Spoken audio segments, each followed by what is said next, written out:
Allowing more criminals to serve sentences out of jail would help cut crime and ease pressure on prisons. That's according to a Lords committee. But Lord Blunkett has also warned the Prime Minister that sparing criminals prison terms will not stop reoffending without fixing the criminal justice system. So what exactly does he mean? Joining me now is former prison governor Rhona Hotchkiss. Rhona, thank you very much for your time, and I hope you had a very nice Christmas.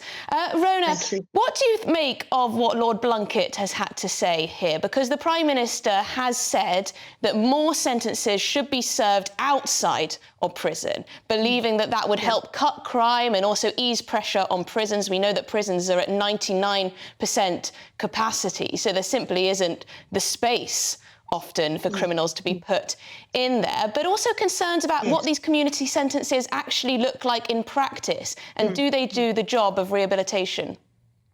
Yeah, so there's a positive case to be made for keeping people out of prison. The UK, the prison system in Scotland and the one in England and Wales jails far too many people. So, for example, we put 159 people per 100,000 in prison, compared to our very close neighbour in the Republic of Ireland, who jail about 76 per 100,000. Now, I don't believe for a minute the people of the UK are any more inherently criminal than the people of Ireland, nor is the UK a safer place than is Ireland.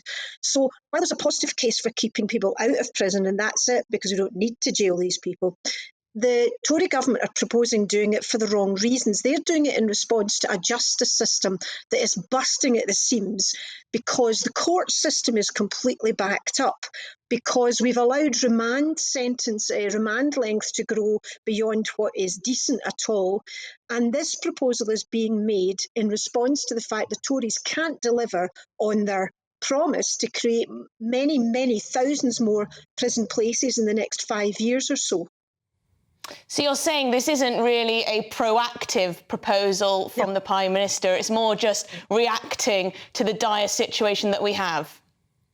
Yeah, absolutely. Also, when you talk about community sentences, they have to be used in relation to the right people. So, for example, putting men who've committed sexual and physical violence against women and children onto community sentences or keeping them out of prison would be entirely wrong. But people who have committed acquisitive crimes, that is things like shoplifting, although we don't send so many shoplifters to prison, but crimes that principally involve acquisition, theft and so on, out of prison is absolutely the right thing to do.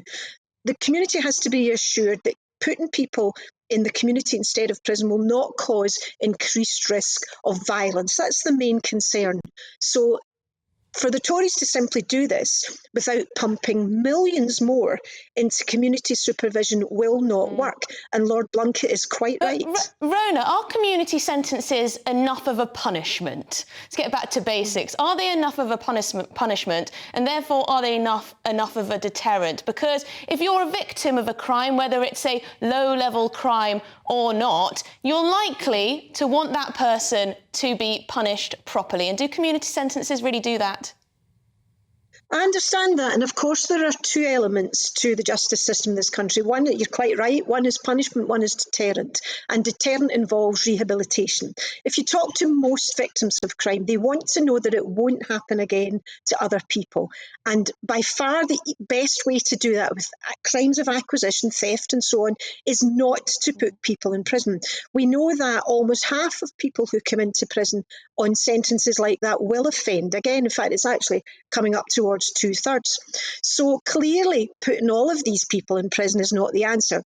Especially, and it may seem counterintuitive, but if you have someone who's been in prison 20 times for the same crime, what's the point of putting them in again? All you do is make sure they don't steal for 6 months.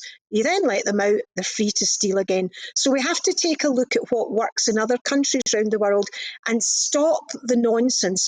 It's the job of government, yes, to listen to communities, but also to present them with facts and evidence. I have to say, Labour's plans on this are no better.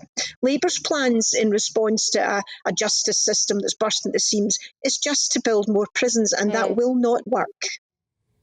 Well, very interesting indeed. Lots of food for thought. Thank you, Rhona Hotchkiss, former prison governor. Knows what she's talking about there. Let me know what you think about that. GBVs@gbnews.com.